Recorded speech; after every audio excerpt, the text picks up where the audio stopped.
Sejarah Gunung Lawu dan Sumpah Brawijaya V.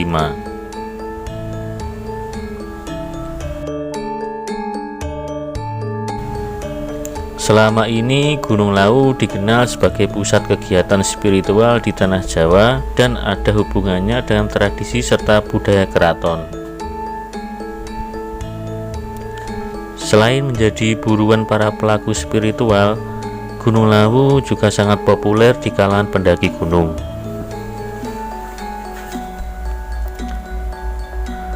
Gunung yang terkenal angker dan menyimpan misteri ini memiliki mitos sebagai tempat sakral di tanah Jawa. Hal itu tak lain karena adanya beberapa peninggalan sejarah yang masih nampak di sekitar lerengnya, termasuk tempat moksa Prabu Brawijaya. Prabu Brawijaya sangat lekat kaitannya dengan Gunung Lawu, dan hal itu membuat kisah Gunung Lawu sangat menarik untuk ditelusuri. Secara administratif, Gunung Lawu berada di antara 3 kabupaten, yaitu Kabupaten Karanganyar, Ngawi, dan Magetan. Menjadi batas antara Jawa Tengah dan Jawa Timur, Gunung Lawu masuk dalam jajaran 10 gunung tertinggi Jawa Tengah dan Jawa Timur, sekaligus Seven Summit of Java. Sebagai pusat kegiatan spiritual, Gunung Lawu memiliki beberapa hal unik, mulai dari peninggalan sejarah, kisah Brawijaya V, mitos dan misteri yang selalu menjadi cerita turun-menurun di masyarakat sekitarnya maupun pendaki gunung.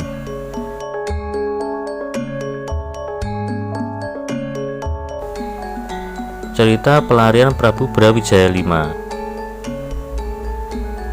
Pada masa akhir Kerajaan Majapahit 1400 Masehi, kerajaan mengalami pasang surut di dalam pemerintahan Prabu Brawijaya V. Putra Brawijaya V yang bernama Raden Patah mendirikan kerajaan Islam, yaitu Kerajaan Demak yang menjadi kerajaan besar di Jawa. Brawijaya gagal membujuk Raden Patah untuk kembali ke kerajaannya dan menolak jika kerajaan Demak menjadi bawahan kerajaan Majapahit. Berawal dari pemberontakan menantunya sendiri, Prabu Brawijaya pindah ke kerajaan Demak. Raden Patah bermaksud mengajak ayahnya untuk memeluk agama Islam, tetapi Prabu Brawijaya menolak ajakan Raden Patah itu. Prabu Brawijaya tidak ingin terus berdebat yang akan mengakibatkan peperangan dengan anaknya sendiri, akhirnya memilih jalan untuk melarikan diri bersama pengikutnya ke Karanganyar. Ada beberapa peninggalan Prabu Brawijaya di masa pelariannya. 1. Candi Sukuh. Candi Sukuh berada di Dusun Sukuh, Desa Berjo, Kabupaten Karanganyar. Di sini Prabu Brawijaya dan pengikutnya membangun Candi Sukuh dan tetap memeluk agama Hindu.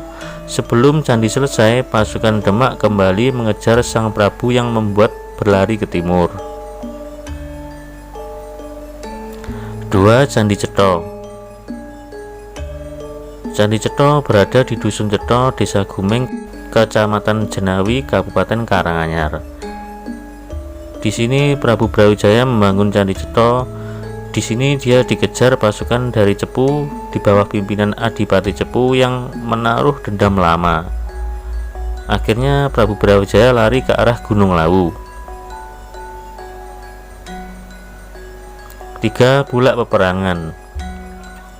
Bulak Peperangan berada di lereng Gunung Lawu. Di lokasi ini konon terjadi pertempuran antara pengikut Prabu Brawijaya dan pasukan yang mengejarnya. Geram dikejar pasukan Cepu. Dalam persembunyiannya di puncak Gunung Lawu, Prabu Brawijaya mengeluarkan sumpah kepada Adipati Cepu. Sawijining ana anggone uwong Cepu utawi turunane Adipati Cepu pinarak sajroning Gunung Lawu bakale kenging nasib cilaka lan agawe bisa lunga ing Gunung Lawu. Artinya, jika ada orang-orang dari daerah Cepu atau dari keturunan langsung Adipati Cepu naik ke Gunung Lawu, maka nasibnya akan celaka atau mati di Gunung Lawu. Sampai sekarang tuah sumpah raja terakhir Majapahit itu Prabu Brawijaya masih diikuti oleh orang daerah Cepu, khususnya keturunan Adipati Cepu.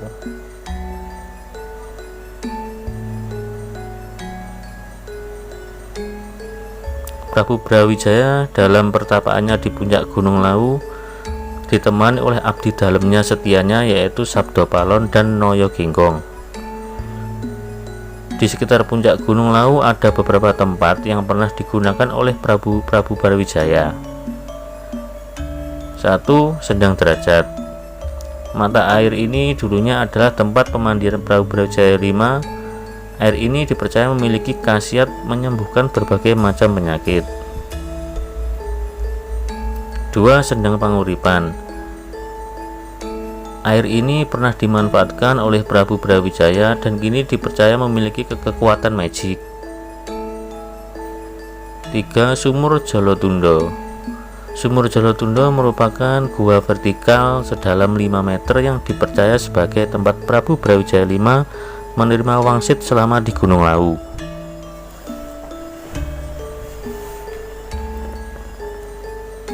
Raden Patah yang belum kehabisan akal mengutus penasihat keraton Demak, yaitu Sunan Kalijaga, untuk memberikan pencerahan mengenai agama Islam kepada ayahnya. Sunan Kalijaga pergi ke tempat pesanggerahan Prabu Brawijaya di Gunung Lawu. Sunan Kalijaga berhasil memberikan pencerahan kepada sang Prabu yang akhirnya bersedia masuk Islam. Masuknya Islam Prabu Brawijaya menyebabkan kemurkaan Sabdopalon atau Naya Genggong. Keduanya yang tidak bisa berbuat banyak di hadapan Sunan Kalijaga akhirnya pergi meninggalkan Prabu Brawijaya dan bersumpah akan kembali ke tanah Jawa 500 tahun lagi.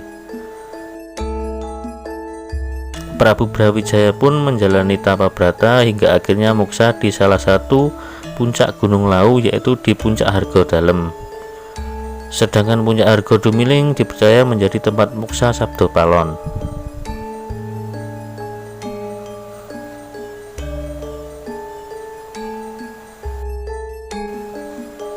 Hingga kini Gunung Lawu masih sering dikunjungi oleh pelaku spiritual yang masih menjaga kebudayaan hingga kini.